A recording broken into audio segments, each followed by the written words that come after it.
Well, this fair lady here is going to ask, why don't men bash women for being deadbeats? well, we'll just let's let her go. I can honestly say, I ain't never heard a man bash a mother for being a deadbeat. We women will bash a man in a heartbeat. Why don't men bash women for being a deadbeat? I can honestly say, I ain't never heard a man bash a mother for being a deadbeat. We women will bash a man in a heartbeat. Why don't men bash women for being a deadbeat? Well, if you give me the time. So here, we have the RP space, the manosphere space, whatever other men space you want to call it, whatever you want to call it. We kind of hint at it and we kind of walk around it, really, and we still get demonetized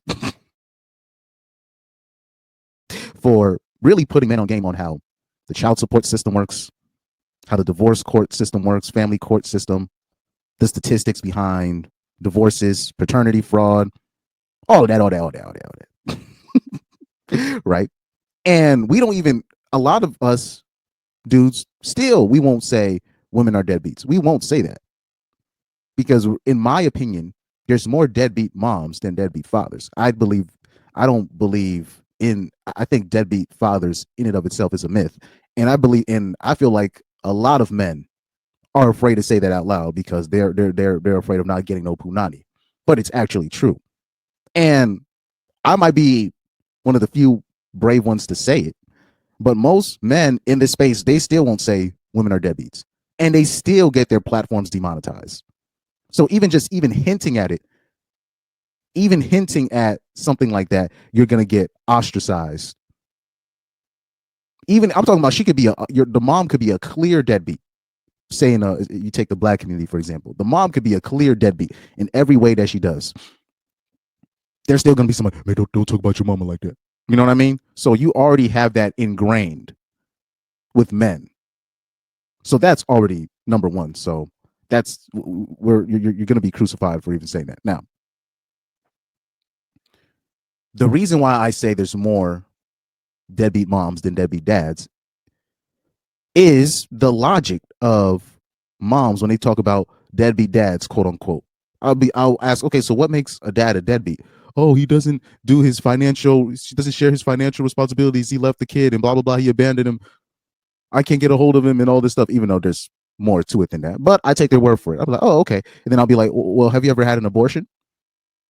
Or I got to say baby deletion here on YouTube, right? Have you ever had a baby deletion? Huh? You heard what I said. Have you had a baby deletion? Well, yeah, but that's different. No, it's not. You're literally aborting your responsibility.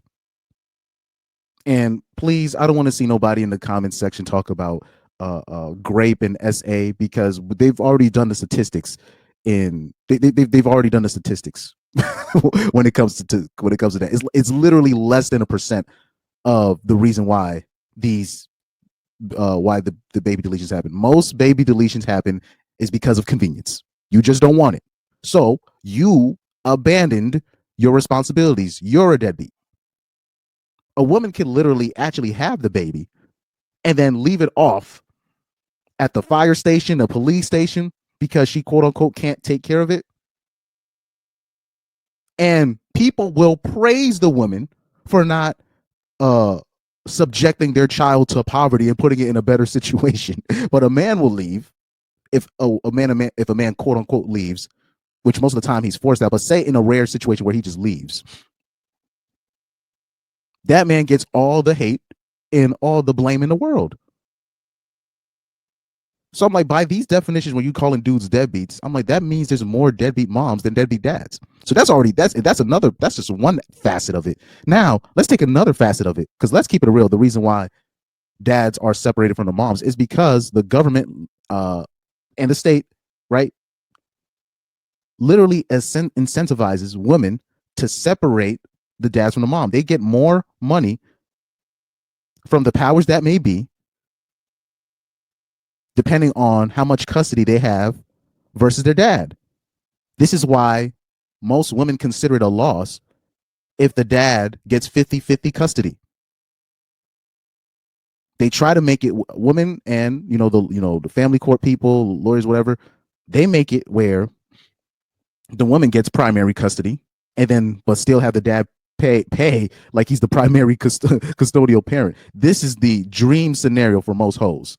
Now, this is why I always say I believe child support should be eliminated, or if it's not eliminated, there needs to be a child support debit card, right? So where you either have the option of, okay, with the child support, the money that the father pays or whoever the primary custodial parent pays, it needs to be put in this card. And this card can only be used for the child's food, school supplies,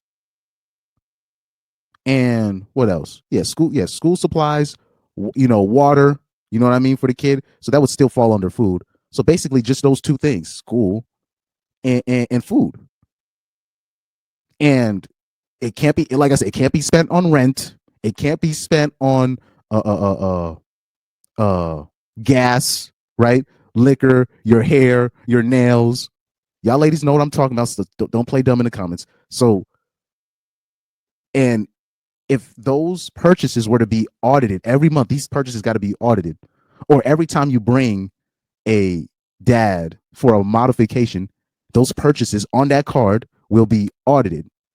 And if they see anything weird on there, more custody, the father grand gets full custody or primary custody.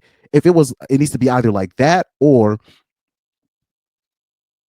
the money goes into like an IRA account, whatever, and then it builds interest over time. So once the kid hits 18, then they'll have a lot of money to have options, whether they want to open a business or they want to go to school with that money. The kid has options when he hits 18. That's what child support should be for. And it really, and I say this, I think you shouldn't be qualified for child support if you had the kid out of wedlock. That's just my opinion. If the kid's out of wedlock, you should not qualify for child support. It needs to be under a marriage situation where the father initiates the divorce. That's just my opinion. Or whoever, the primary, was it, if somebody initiated the divorce and he or she makes most of the money, then that person needs to pay that child support, and then that child support will go into that, you know what I mean? That's what I believe child support should be. But we already know how child support is used. we already know. And without those benefits, without child support, without all these things, you really think, bro, without these benefits that come with separating the father from the kid, most women they wouldn't even, you know what, no, this is what would happen. It wouldn't really be any deadbeat moms. What really would happen is most moms would try to make sure they work something out where they're always in good standings with the child's father, even if they broken up. This is why back in the 50s, 40s, and 30s, there was like zero, like single moms were only like less than, less than 5% of the population. It's either less than 10% or 5% of the population. Now it's so common to see the single moms, where is in certain communities, it's rare for a kid to be in a stable. It's the rarity for it to be a mom, dad, and then all the kids are within the union of the relationship. Now that's the rarity. I'm talking about less than 20% in certain communities, where you have like black people used to be the most married demographic. Now it's a less than 20. I think it's like a less than 15% chance you see a black mom, black dad, and then all the kids you see with them, it's all of them are a product from that union, and they're married. That's rare.